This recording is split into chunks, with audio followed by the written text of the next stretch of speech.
कि आपका किराया नियंत्रण चल रहा था, यानी कि rent control act, Uttar Pradesh शहरी भवन किराया अधिनियम 1972। और इसमें आपका ये अलाटमेंट आर्डर और रिलीज आर्डर हम पढ़ा रहे थे।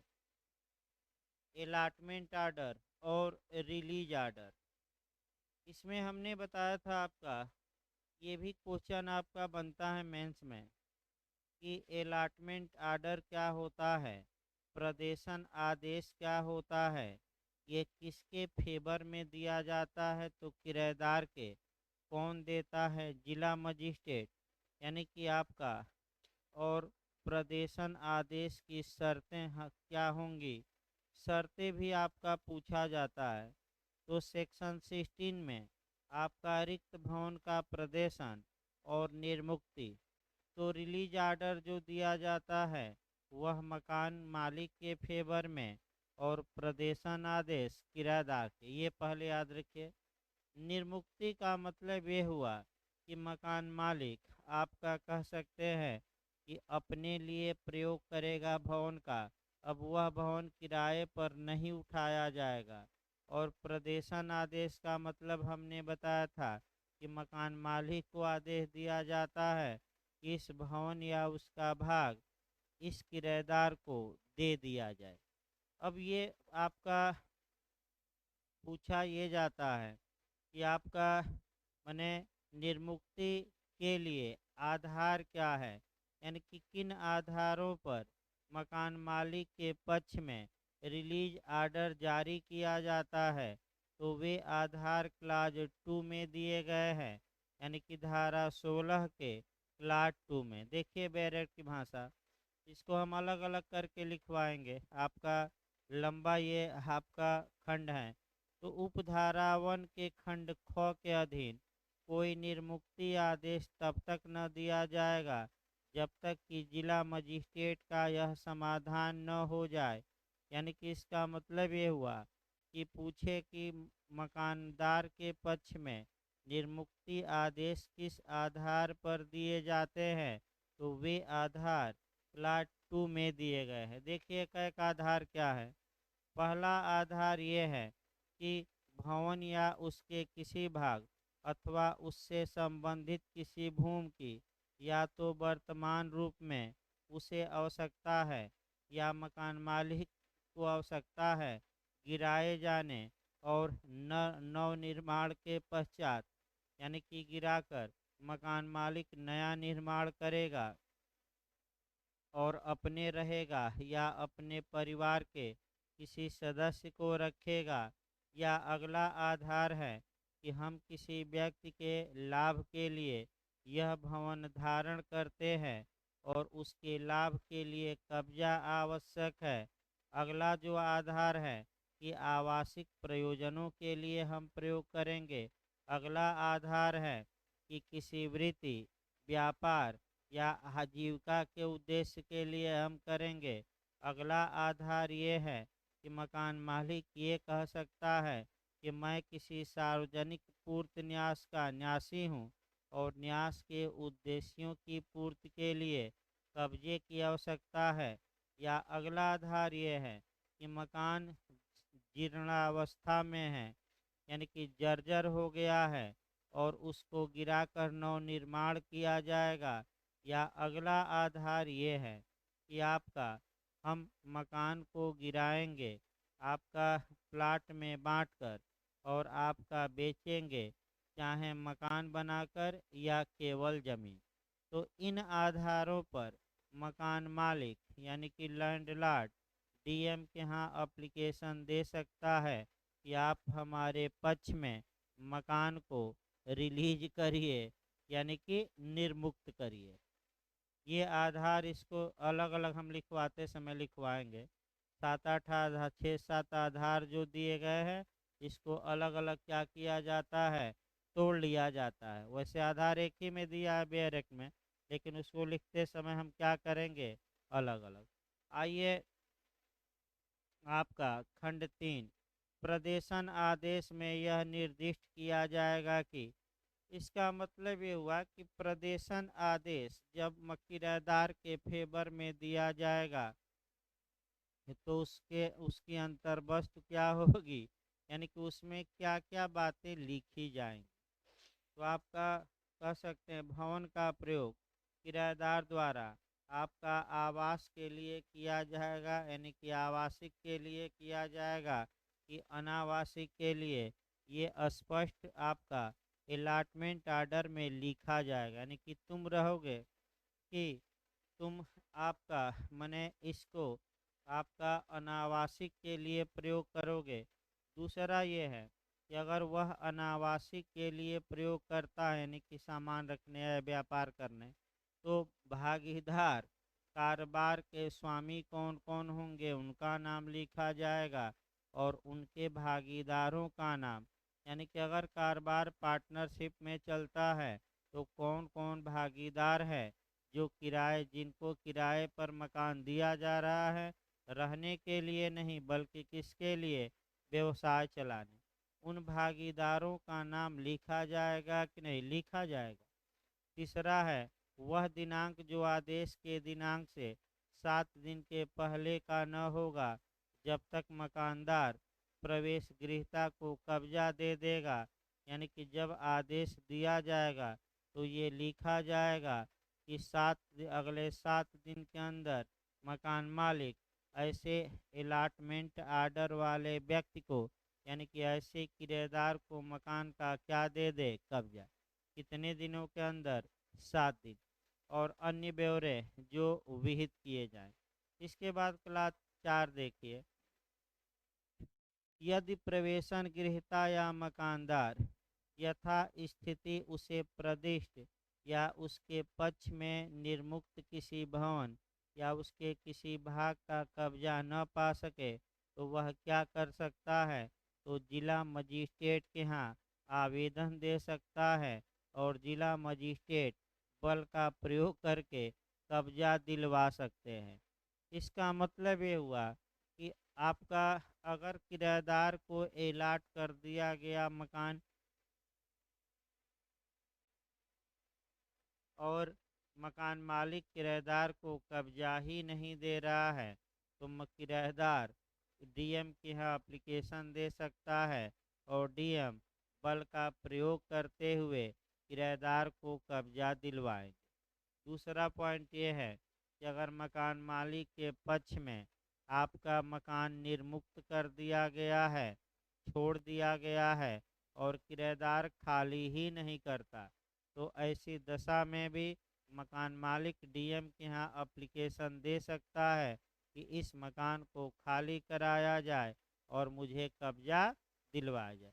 तो डीएम क्या कर सकते हैं, बल का प्रयोग करते हुए ऐसे मकान पर कब्जा किसको दिलवा सकते हैं, मकान मालिक को। दोनों हो सकता है। खंड 5 आ जाइए, यदि मकानदार या कोई अन्य व्यक्ति जो प्रदेशन या निर्मुक्ति आदेश में समाविष्ट भवन या उसके किसी भाग का वैध रूप से कब्जेधारी होने का दावा करता हो तो ऐसी दशा में आपका वह डीएम के पास जा सकता है और इसलिए जा सकता है कि हजूर आपने जो अलाटमेंट आर्डर जारी किया है या रिलीज आर्डर जारी किया है उस आदेश पर पुनर्विचार करिए, उसका पुनर्विलोकन करिए और अपने आदेश को रद्द करिए। यहाँ आपका क्वेश्चन ये बनता है कि अलाटमेंट आर्डर या निर्मुक्ति आदेश के विरुद्ध रेमडी क्या है, तो दो उपचार है। पहला उपचार पुनर्विलोकन करा सकते हैं डीएम के यहाँ और दूसरा जिला न्यायाधीश में अपील नहीं रिवीजन के लिए डाल सकते हैं। कितने दिनों के अंदर, 15। तो जो अगला आपका आधार रिवीजन है वह आपका धारा आपका 18 में जाएगा, तभी हम बताएंगे उसको। अगला देखिए, इसके बाद खंड 6, यदि जिला मजिस्ट्रेट उपधारा 5 के अंतर्गत दिए गए किसी आवेदन पत्र को मिथ्या पाता है या आप पाता है तो ऐसी दशा में ऐसे आवेदन करने वाले पर आपका कह सकते हैं 500 रुपया प्रति कर लगा सकता है और आवेदन का विरोध करने वाले को ये खर्चा दिलवा सकता है। 7वां है कि इस धारा के अधीन प्रत्येक आदेश धारा 18 में दिए गए आदेश के अधीन रहते हुए अंतिम होगा। तो 18 में हमें बताएंगे। 8वां आपका कह सकते हैं छोड़ दीजिए, 9वां आपका भी छोड़ दीजिए, 10वां भी छोड़ दीजिए। देखिए आपका तुरंत 18 देखना है, उसके बाद प्रदेशन आदेश की शर्तें हम बताएंगे। प्रदेशन या निर्मुक्ति आदेश के विरुद्ध अपील। अपील भले हेडिंग दी गई हो, लेकिन आपका पूछा अपील नहीं होती, रिवीजन होता है। हेडिंग पर ना जाइएगा। अब देखिए मॉडल कैसे बना है पुछल्ला यहाँ कि प्रदेशन या निर्मुक्ति आदेश के विरुद्ध पक्ष का व्यथित पक्षकार को क्या रेमडी है। तो 2 रेमडी है। एक तो वह जिला मजिस्ट्रेट से पुनर्विलोकन करा ले और दूसरा रेमडी है कि जिला न्यायाधीश के न्यायालय में एप्लीकेशन दे और एप्लीकेशन देकर जिला मजिस्ट्रेट के आदेश का पुनरीक्षण की मांग करे, रिवीजन की। तो अब यही है कि आखिर कितने दिनों के अंदर रिवीजन के लिए एप्लीकेशन देना पड़ेगा, कहाँ देना पड़ेगा, कौन देगा और आपका किस आधार पर देगा, ऐसे याद करना है। तो जिला मजिस्ट्रेट नहीं, जिला न्यायाधीश के दिया जाएगा, व्यथित व्यक्ति देगा और आदेश के दिनांक से कितने दिन के अंदर, 15 दिन के अंदर, और 3 आधार दिए गए हैं। इसको रिट से भी जोड़ सकते हैं। जो ये रिटें जारी की जाती है, आपका 2 रिटें यहाँ कोरिलेट होंगी, ऐसे ही आधारों पर वो भी रिट की मांग की जाती है। एक आपका प्रोविशन और दूसरा ससुरारी, यानी कि एक प्रतिषेध की रिट और दूसरा उत्प्रेषण की। उसका भी आधार यही है जो इस धारा में दिया गया है। तो आप देखिए धारा 18 क्या कहती है, तब आगे बढ़ा जाए। प्रदेशन या निर्मुक्ति आदेश के विरुद्ध अपील। तो कोई अपील धारा 16 या धारा 19 के अधीन किसी आदेश के विरुद्ध ग्राह्य नहीं होगी, यानी कि अपील होगी ही नहीं, चाहे वह इस धारा के प्रारंभ के पूर्व या पश्चात की गई हो। किंतु उक्त धाराओं में से किसी के अधीन किसी अंतिम आदेश से व्यथित या क्षुब्ध व्यक्ति ऐसे दिनांक के 15 दिन के भीतर जिला न्यायाधीश को पुनरीक्षण के लिए आवेदन निम्नलिखित में से एक या एक से अधिक आधारों पर दे सकता है। तो एकदम कंसेप्ट बनाए रखिए। क्या अलाटमेंट आर्डर या आपका रिलीज आर्डर के विरुद्ध अपील होगी कि नहीं, नहीं होगी। तो क्या हो सकता है, केवल पुनरीक्षण। कहाँ पुनरीक्षण के लिए आवेदन दिया जा सकता है, जिला न्यायाधीश के यहाँ। कौन दे सकता है, व्यथित व्यक्ति। आदेश के कितने दिनों के अंदर, यही सब ऐसे तैयार करना है, 15 दिन। और कितने आधारों में से एक या एक से अधिक पर 3। अब 3 आधार वही रिट वाला ही याद रखना है। पहला देखिए, जिला मजिस्ट्रेट ने ऐसे क्षेत्राधिकार का प्रयोग किया है जो उसमें विधि द्वारा निहित नहीं है। इसको कहते हैं अल्ट्रा वायरस। इसको कहते हैं अल्ट्रा वायरस, यानी कि अल्ट्रा वायरस का मतलब जो आदेश जिला मजिस्ट्रेट ने पारित किया है, वह कानूनन वह आदेश पारित करने में वह सक्षम नहीं है, अपनी अधिकारिता से कहाँ चले गए हैं, बाहर। अतः निर्मुक्ति या प्रदेशन आदेश को रद्द किया जाए। दूसरा, जिला मजिस्ट्रेट ऐसा क्षेत्राधिकार का प्रयोग करने में असफल रहा है जो उसमें विधि द्वारा निहित है। यानी कि इसका मतलब कि कानूनन डीएम को अधिकार था, ये आदेश पारित कर सकते थे, लेकिन डीएम ने यह आदेश पारित ही नहीं किया जबकि कानूनन उन्हें ऐसा आदेश पारित करने का क्या था, हक था। और तीसरा है, मजिस्ट्रेट ने अधिकारिता का प्रयोग किया लेकिन उसमें तात्विक अनियमितता या अवैध रूप से कार्य किया है। मजिस्ट्रेट ने अधिकारिता का प्रयोग किया है लेकिन अधिकारिता का प्रयोग करने में अवैध रूप से कार्य किया है, गलत तरीके से, या तात्विक रूप से आपका अनियमितता से कार्य किया, यानी कि मुख्य मुख्य जो बातें हैं उसमें इरेगुलरिटी बरती मजिस्ट्रेट ने। अतः जिला न्यायाधीश से ये अपेक्षा है कि वह डीएम का आदेश क्या कर दें, रद्द कर दें। 3 आधार याद रखिएगा। अब आइए प्रक्रिया देखना है।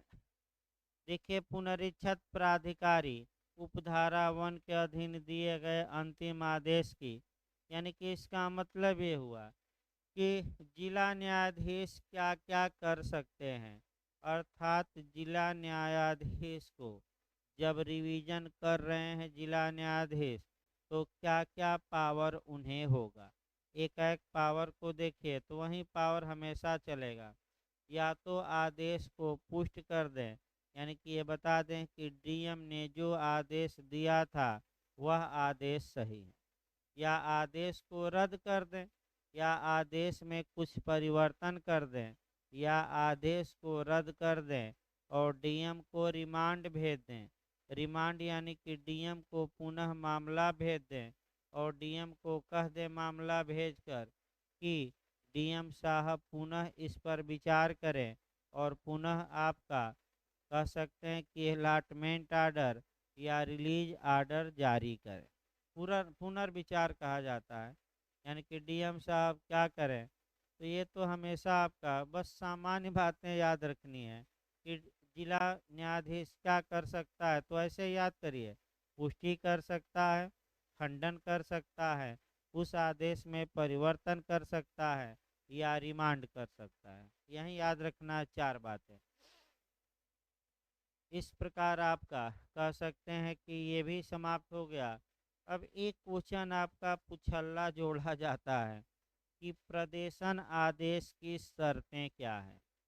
तो प्रदेशन आदेश की शर्तों का उल्लेख सेक्शन आपका 17 में किया गया है। छोटा ही सेक्शन है, 2-4 मिनट का। देखिए, यदि जिला मजिस्ट्रेट को किसी भवन के रिक्त होने की या रिक्त होने की संभावना की आपका सूचना मिलती है, तो ऐसी कंडीशन में ऐसी सूचना के प्राप्ति के दिनांक से 21 दिन के भीतर आपका कोई प्रदेशन आदेश दिया जाएगा और इसकी सूचना मकानदार को दी जाएगी। और यदि उक्त अवधि के भीतर कोई ऐसा आदेश न दिया जाए अथवा उसकी सूचना न दी जाए, तो मकानदार जिला मजिस्ट्रेट को अपनी पसंद के व्यक्ति की नाम की सूचना दे सकता है और तदुपरांत जिला मजिस्ट्रेट इस प्रकार नामित व्यक्ति के पक्ष में भवन प्रतिष्ठित करेगा जब तक कि कोई उचित कारण दिखाई न दे।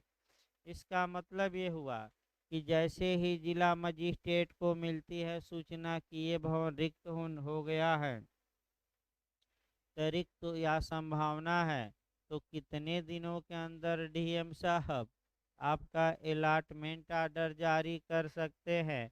21 दिनों। कितने दिनों के अंदर? 21 दिन।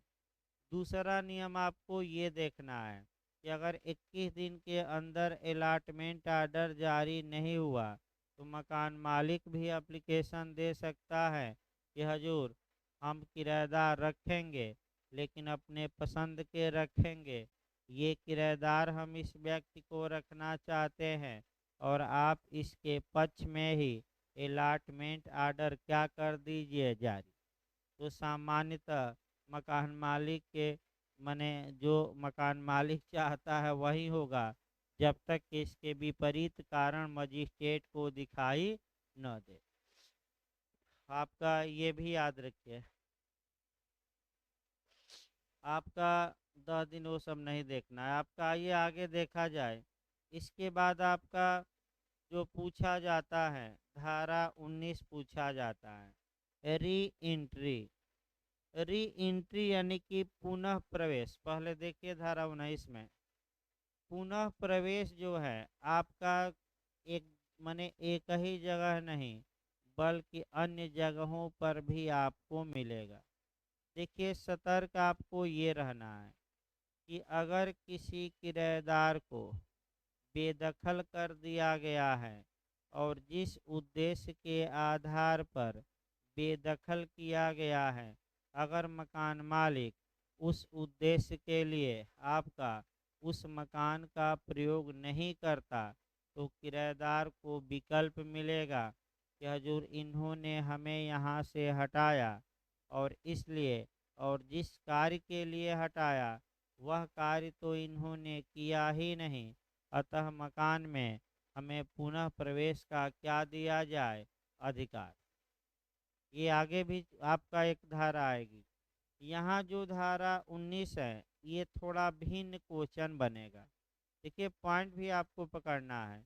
भिन्न क्वेश्चन इस आधार पर बनेगा, देखिए कैसे बनेगा।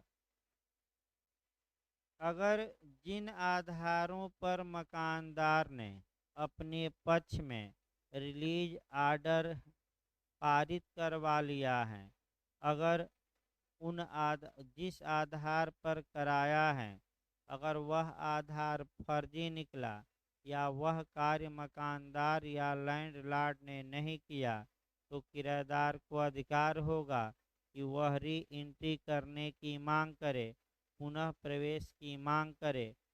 अब पहले तो ये बताइए कि आखिर किस किस आधार पर आपका कह सकते हैं कि आपका किस किस आधार पर आपका मकान मालिक अपने पक्ष में निर्मुक्ति आदेश जारी करा सकता है, वह बात बताई गई है धारा 16 के क्लाज 2 में। फिर धारा 16 का क्लाज एक बार 2 देखिए तो तब आपका 19 पढ़ाया जाएगा। धारा 16 का कौन सा क्लाज 2 देखिए।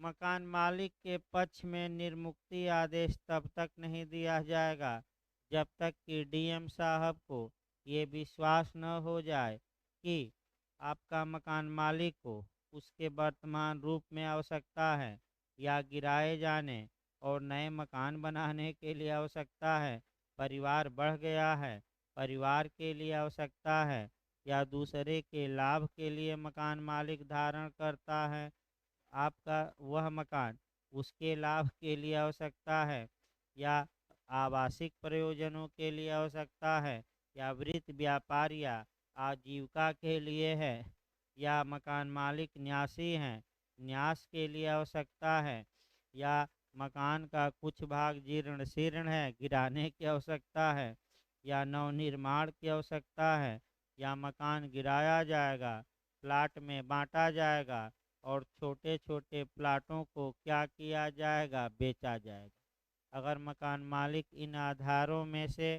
किसी आधार को साबित कर देता है तो मकान मालिक के पक्ष में मकान मुक्त हो जाएगा।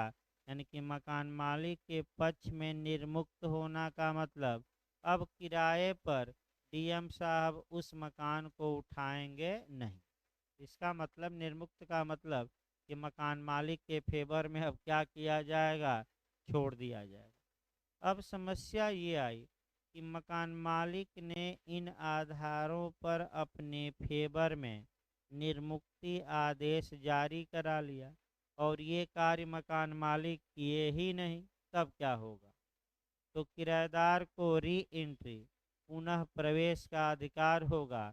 वह डीएम या जिला न्यायाधीश के यहाँ जाकर ये माँ को कहीं जाकर, दोनों में से कहीं भी, याद रखिए कहाँ कहाँ जा सकता है, डीएम के यहाँ भी और कहाँ जा सकता है, डीजे के यहाँ। अभी हम बताएंगे बेहतर।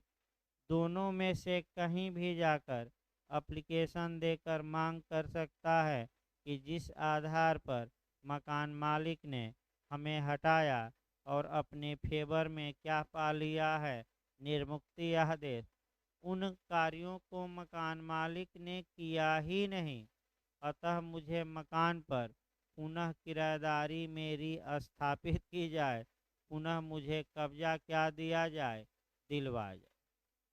तो आखिर कौन सी धारा में है कि पुनः कब्जा दिलवाया जाए? 19।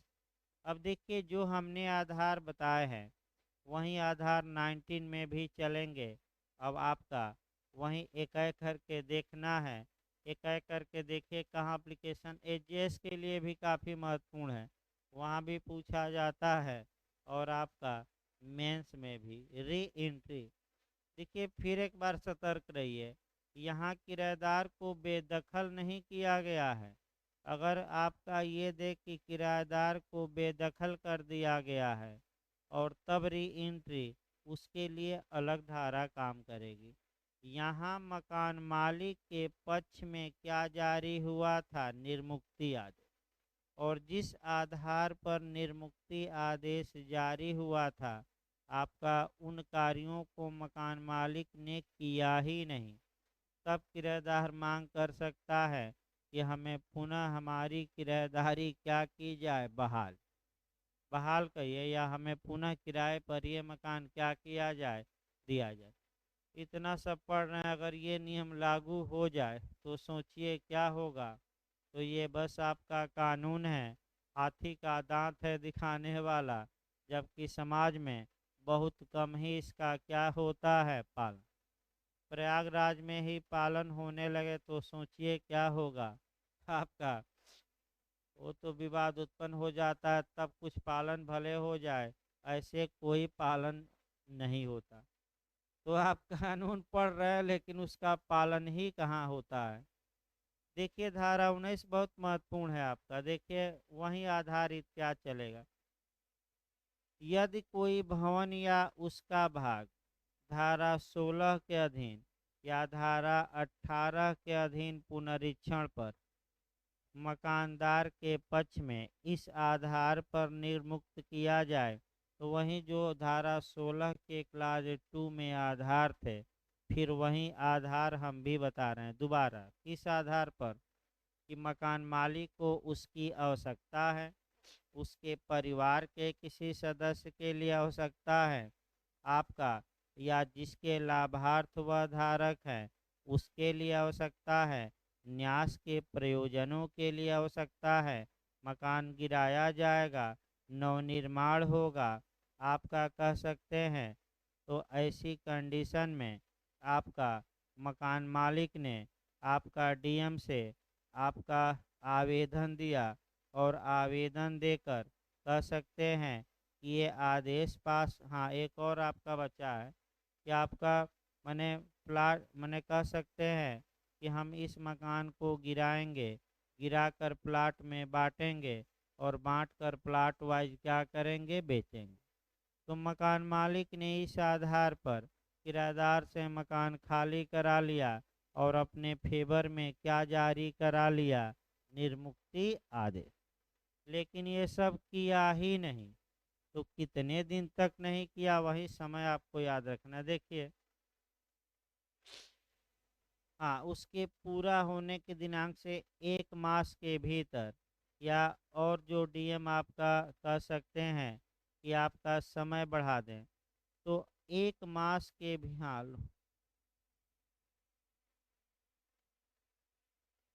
3 मास है भाई आपका, वो तो 1 मास अलग है। मुख्य रूप से ये देखना है कि अगर मकान मालिक ने 3 महीने के भीतर इन कार्यों को नहीं किया तो किराएदार को क्या अधिकार होगा?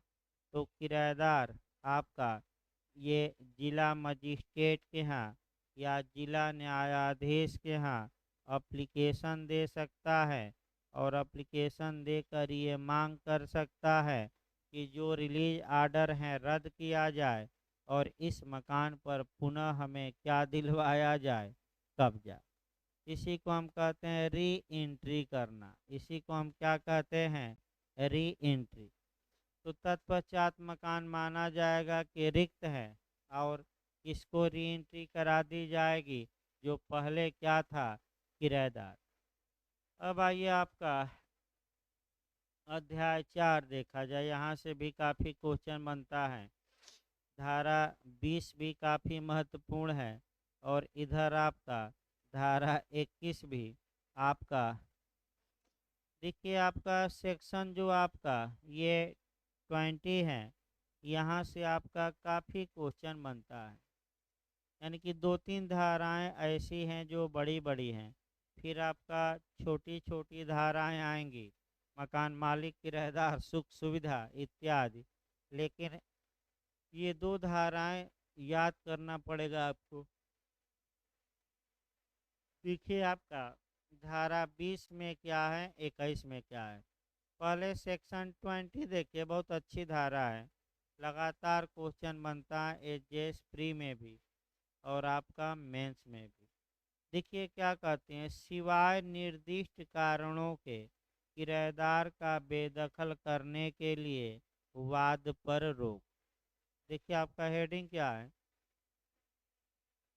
यानी कि यदि किसी किराएदार को, यानी कि धारा 20 किसी किराएदार को मनमाने तरीके से बेदखल करने पर रोक लगाती है, अर्थात किसी किराएदार को बेदखल ही करना है, मकान किसी किराएदार से खाली ही कराना है, किराएदार को हटाना है, तो आप बल का प्रयोग नहीं करेंगे, मनमाने तरीके से नहीं हटाएंगे, बल्कि कानून में जो आधार दिए गए हैं आपको उन आधारों पर ही हटाना होगा और उन आधारों पर आप सिविल वाद लाएंगे। तो सिविल वाद लाएंगे तो ऐसी कंडीशन में आपका सिविल जज के यहाँ सिविल वाद लाना पड़ेगा, लेकिन मनमाने आधार पर नहीं, बल्कि उन आधारों पर जो धारा 20 में क्या है दिए गए। फिर एक बार देखिए, धारा 20 नियम नहीं बताती बेदखली का, बेदखली पर रोक लगाती हैं और ये बताती हैं कि सामान्यतः किसी किराएदार को बेदखल नहीं किया जाएगा।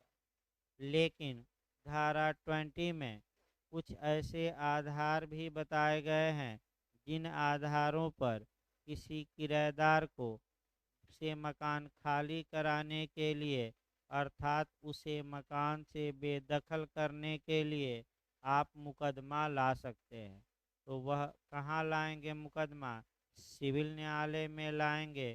तो आपका जो क्वेश्चन देखिए मॉडल थोड़ा, उन आधारों का वर्णन करिए जिन आधारों पर किसी किराएदार को बेदखल करने के लिए वाद लाया जा सकता है। तो आपका जवाब रहेगा कि सामान्यतः आपका धारा 20 में यानी धारा 20 में उन आधारों का वर्णन किया गया है जहां कोई मकानदार या कोई मकान मालिक किसी किराएदार को किसी भवन से बेदखल करने के लिए सिविल जज के यहाँ सिविल वाद ला सकता है निम्नलिखित एक या अधिक आधार पर। वहीं आधार की लिस्ट तैयार करनी पड़ेगी। भाई पंचौरा नहीं लिखना है, बस आधार लिखना है कि आधार क्या क्या है। तो क्लाज 2 में, धारा 20 के क्लाज 2 में आपका ये कुछ आधार दिए गए हैं और आधार की लिस्ट बनाकर याद करनी पड़ती है। मैं अलग अलग आधार लिखवाऊंगा, लेकिन लेक्चर सुनते समय भी प्रयास करिए कि कुछ आधार, भाई 50% 60% तो यहीं तैयार हो जाए। ये खूब क्वेश्चन बनता है आधार पर कि कौन कौन से आधार पर। देखिए पहला है आपका, किराएदार पर कम से कम 4 महीने का किराया बाकी है। अब जो लोग छत्तीसगढ़ गए थे, अब हर एक जगह यहीं रहेगा, लेकिन आपका कहीं 3 माह का रहेगा तो कहीं 4 माह का रहेगा। माने हर एक राज्य में लगभग यही है, लेकिन समय का क्या रहेगा डिफरेंस। तो बताइए कितने महीने का किराया बाकी हो, 4 माह। पहला आधार तो यही होगा कि किराएदार ने कितने महीने से किराया नहीं जमा किया है, 4 माह। अब देखिए इसमें किराएदार पर कम से कम 4 महीने का किराया बाकी है और उस पर मांग की नोटिस के व्यक्तिगत तामील होने के 1 महीने के भीतर उसका भुगतान उसने मकानदार को नहीं किया। इसका मतलब ये हुआ कि मकान मालिक ने किराएदार को व्यक्तिगत रूप से एक सूचना दी और जिस तारीख को किराएदार सूचना पाया उसके कितने दिनों के अंदर किराया जमा नहीं किया है, 1 मास। 4 मास कहाँ है यार? हाँ, फिर फिर एक बार देखिए, 1 मास कहाँ लिखा? किराया जमा करने का बकाया थोड़ा कहा जा रहा है भाई। फिर एक बार देखिए, फिर एक बार देखिए, कोई दिक्कत नहीं भाई, गलती हो सकती है। फिर एक बार देखिए, किराएदार पर 4 माह का किराया बकाया है। मकान मालिक ने नोटिस दिया व्यक्तिगत रूप से कि आपका 4 माह से अधिक का 4 माह या उससे अधिक का किराया बकाया है, आप किराया दे दीजिए। और किराएदार ने नोटिस पाने के कितने माह के अंदर किराया नहीं दिया? 1 माह। तो मकान मालिक क्या करे? तो किराएदार के खिलाफ मुकदमा करे और मांग करे कि किराएदार को बेदखल किया जाए, यानी कि यहाँ से क्या निकाला जाए? मकान से बाहर। लेकिन अब अगर ऐसा किराएदार संघ की सशस्त्र सेनाओं, यानी कि कुल मिलाकर अगर ऐसा किराएदार आपका कह सकते हैं कि माने सेना का सदस्य है, तो ये 4 मास की जगह 1 वर्ष हो जाएगा। यानी कि अगर सेना का सदस्य है तो जो ये 4 माह का समय है वह 1 वर्ष हो जाएगा। इसका मतलब सैनिक है तो 1 वर्ष का किराया बाकी है, तब आप मुकदमा कर सकते हैं। और आम लोग हैं तो कितने माह का? 4 माह। फिर याद रखिए एक बार, आम जनता है तो कितना माह का किराया बकाया हो? कम से कम 4। सैनिक है तो कितना? 1 साल। कितने दिनों पहले आपने सूचना दी है? 1 माह। सूचना देने के कितने दिन के अंदर आपका वह किराया नहीं जमा किया? 1 माह। वहीं 1 माह पहले सूचना मतलब आपका। अब यहाँ आपको जो देखना है क्लाज ए में, आपका कह सकते हैं कि ये भी आपको देखना है कि अगर आपने कह सकते हैं कि किराएदार के खिलाफ मुकदमा किया और किराएदार आपका कह सकते हैं कि जाकर न्यायालय में कर देता है जमा पैसा, तो आगे हम बताएंगे। आधार देखिए कह करके, अगला देखिए आधार। दूसरा आधार ये है कि किराएदार ने जानबूझकर भवन को सारवान रूप से क्षतिग्रस्त किया है या करने की परमिशन दी है। यानी कि दूसरा आधार भी काफ़ी महत्वपूर्ण है। किराएदार ने जानबूझकर यानी कि इरादे के साथ भवन को सारवान रूप से क्षतिग्रस्त किया, यानी कि आपका छत वो तोड़ दिया है, खिड़की उड़की तोड़ ताड़ दिया है, यानी कि आपका ग्रिल लगा था कि उखाड़ फखाड़ दिया है, तो ये आपका दीवार उवाल काट उठ दिया है, डेंट पेंट सब मिटा दिया है, तो सारवान रूप से क्या किया है? क्षतिग्रस्त। या क्षतिग्रस्त स्वयं नहीं किया बल्कि अनुज्ञा प्रदान कर दी, यानी कि इसके मित्र आए और मित्र आए तो मित्र अपना दीवार इधर उधर कर रहे थे छेद, लेकिन दीवार रोका नहीं, तो या तो स्वयं किया हो या किसी से क्या किया हो? करवाया। अतः इसको क्या किया जाए? हमारे मकान से बेदखल। तो दूसरा आधार क्या हुआ? किराएदार ने सारवान रूप से मकान को या भवन को क्या पहुंचाया है? क्षति। या तो स्वयं पहुंचाया या किसी को क्या दिया? ये आधार तैयार के बहुत ज़्यादा ये क्वेश्चन बनता है। तीसरा, किराएदार ने मकानदार की लिखित अनुज्ञा के बिना भवन में कोई ऐसा निर्माण या संरचनात्मक परिवर्तन जिससे उसका मूल्य या उसकी उपयोगिता घटने या जिससे उसका विरूपण होने की संभावना हो किया है या करने की अनुज्ञा दी है। यानी कि मकान मालिक की लिखित अनुज्ञा के बिना ही मकान में बनवाना शुरू कर दिया, जिससे कि मकान का ढांचा खराब हुआ या मकान विरूपित हो गया, यानी कि सुंदरता क्या हुई मकान के, कम हो गई। अतः इस किराएदार को क्या किया जाए, हटाया जाए, बेदखल किया जाए। तो तीसरा है संरचना किया, जिससे कि मकान बदरंग हो गया या मूल्य उसका क्या हुआ, कम। और ये संरचना अगर मकान मालिक की लिखित अनुमति से की जाती है तो क्षम्य है, यानी कि सहमत लेकर करने पर कोई दिक्कत नहीं। अब समस्या ये आया आपका कि मान लीजिए शौचालय ही नहीं है मकान में और किराएदार ने मकान मालिक की सम्मति से शौचालय बना ही दिया, तो क्या वह ऐसी संरचना मानी जाएगी जो मकान को विद्रूपित करती हैं? तो कोर्ट ने माना नहीं, आपका कोर्ट ने माना नहीं, ये विरूपित नहीं होगा।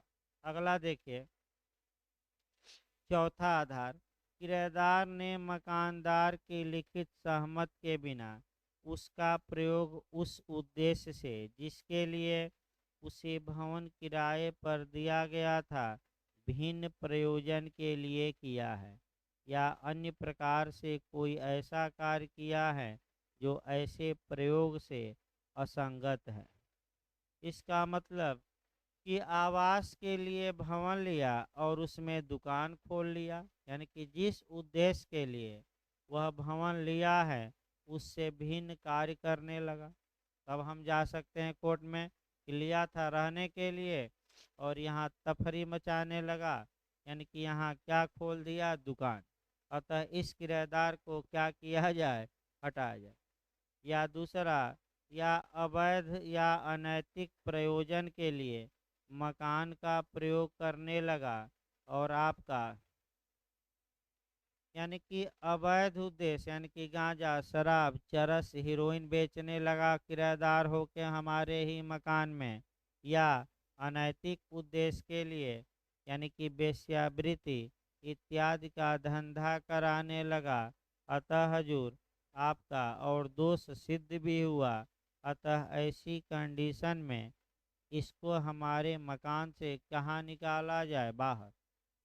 या वैध और अनैतिक कार्य करने के लिए मकान हमने किराए पर नहीं दिया था, तो कौन कार्य करने के लिए दिया था, नैतिक और सही। अगला देखिए आपका, किराएदार ने यथास्थिति धारा 25 या पुराने अधिनियम के उपबंधों का उल्लंघन करके संपूर्ण भवन या उसके किसी भाग को सिकमी किराए पर उठा दिया है। तो एक दिन मैं बताया था सिकमी किराएदार माने सब टेनेंट, सब टेनेंट का मतलब हुआ उप किराएदार। अब उप किराएदार के बारे में प्रावधान देखिए क्या है, यानी कि अगर ए ने बी को अपना मकान किराए पर दिया तो समस्या ये है कि क्या बी आपका उस मकान को किसी उप किराएदार को दे सकता है कि नहीं, या उप किराएदार रख सकता है कि नहीं।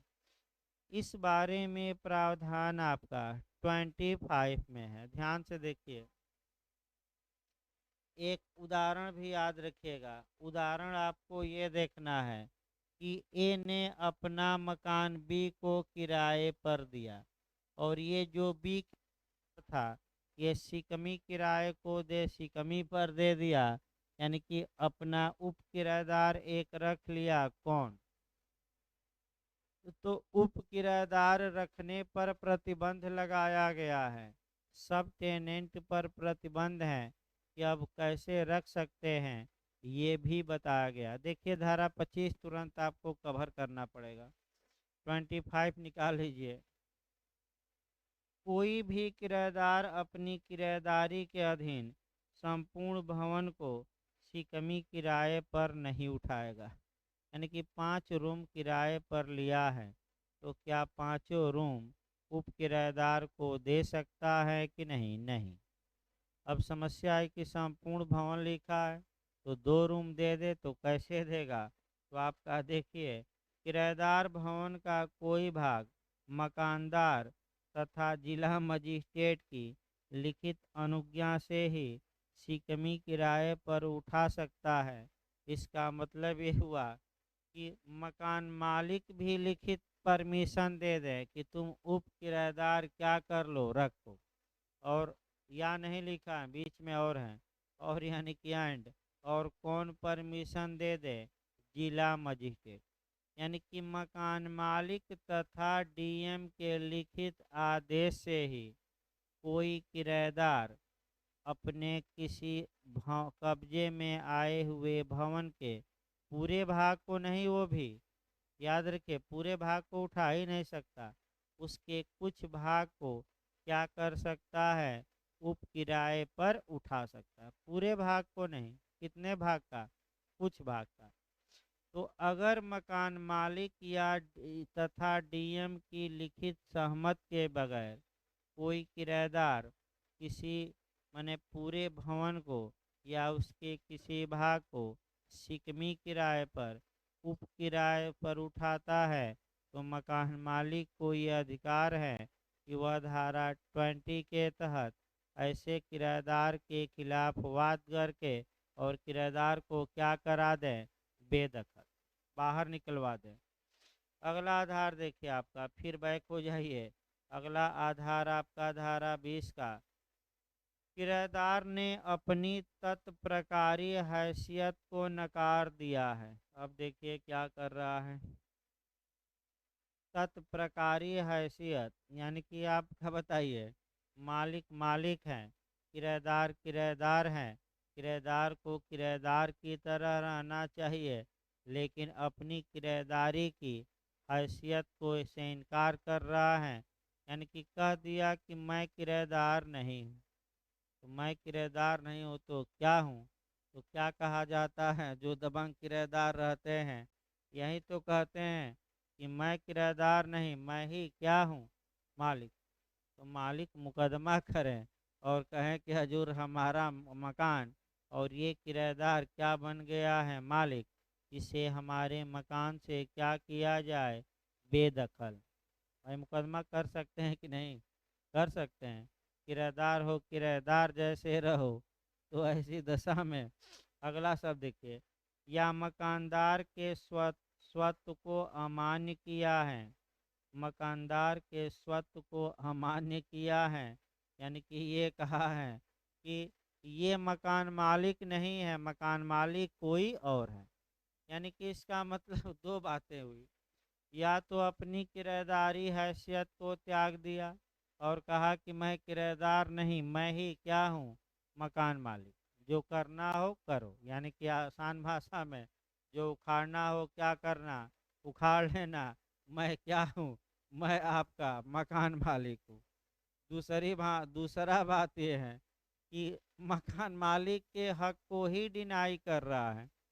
यानी कि ये कह रहा है कि आप मकान मालिक नहीं हैं, इस मकान का मालिक क्या है? आप दूसरा है। तो ऐसी दशा में मकान मालिक चाहें तो आपका कह सकते हैं कि उसके आचरण को माफ़ कर सकते हैं कि जाओ, एक बार कहे हो, छोड़ दे रहा, मुकदमा नहीं करूँगा, दोबारा ऐसा वाक्य कहना कि न कहना, न कहना। जैसे कि कुछ लोग आपका मान लीजिए मकान मालिक दूसरे हैं, दूसरा आदमी किराया वसूलने आ रहा है, तो कुछ लोग ब्रेन वॉश भी उसका कर देते हैं कि तुम तो नौकर हो, तुम मालिक कहाँ हो? मालिक तुम्हारे मामा है, चाचा है, पापा है, तुम नौकरों की तरह आए हो किराया वसूलने। तो कई बार ये होता है कि वो जाकर चाचा से या मालिक से बता देता है, तो अब मालिक सोचते हैं कि ये किराएदार तो इसका ब्रेन वॉश कर देगा, ये किराया भी वसूलने हम ही को जाना पड़ेगा। अतः इस किराएदार को इकरामबाजी करके किसी तरह यहाँ से क्या किया जाए, क्योंकि हमारे ही भतीजे को हमारे ही खिलाफ क्या करेगा? भड़का देगा। तो अगला देखिए, यानी कि माफ़ कर दिए तो मकान मालिक ठीक, नहीं माफ़ किए तो आपका मकान मालिक जाएंगे मुकदमा करेंगे कहेंगे कि इसे क्या किया जाए, बेदखल किया जाए किराएदार को, और आपका कह सकते हैं कि हमें मकान का कब्जा दे दिया जाए। अगला देखिए, किराएदार को भवन का कब्जा करने की अनुज्ञा मकानदार के अधीन उसके सेवायोजन संविदा के भाग के रूप में की गई थी और सेवायोजन समाप्त हो गया है। इसका मतलब ये हुआ कि किराएदार सेवा में था, यानी कि फैक्ट्री हो या जो भी हो, किराएदार सेवा करता था।